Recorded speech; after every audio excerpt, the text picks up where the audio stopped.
আচলতে মানুহৰ জীৱনত ভবামতেই জানো সকলো হ'ব? যদি হ'লহেঁতেন মানুহৰ জানো দুখ থাকিলহেঁতেন? আৰু যদি দুখেই নাথাকিলে হয় সুখৰ জানো মূল্য থাকিলে হয়?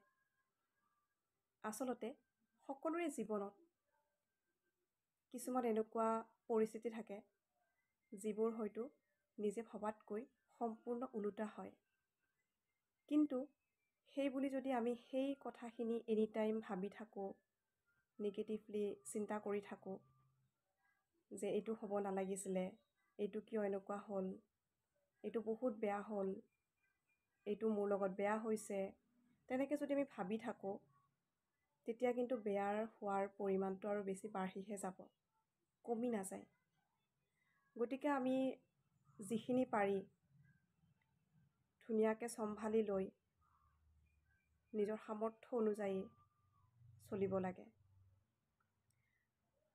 যিখিনি আমাক ভগৱানে শক্তি দিছে সেই শক্তিৰে আমি নিজৰ লগতে এখন যুদ্ধ কৰি নিজৰ জীৱনটোৰ লগত যুদ্ধ কৰি আগুৱাই যাব লাগিব। তাৰ বাহিৰে জানো আমাৰ হাতত আৰু কিবা উপায় আছে?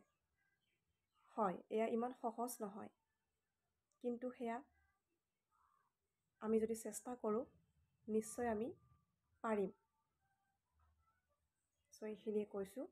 যদি কিবা ভুল ভ্ৰান্তি হৈছে ক্ষমা কৰি দিব। ধন্যবাদ।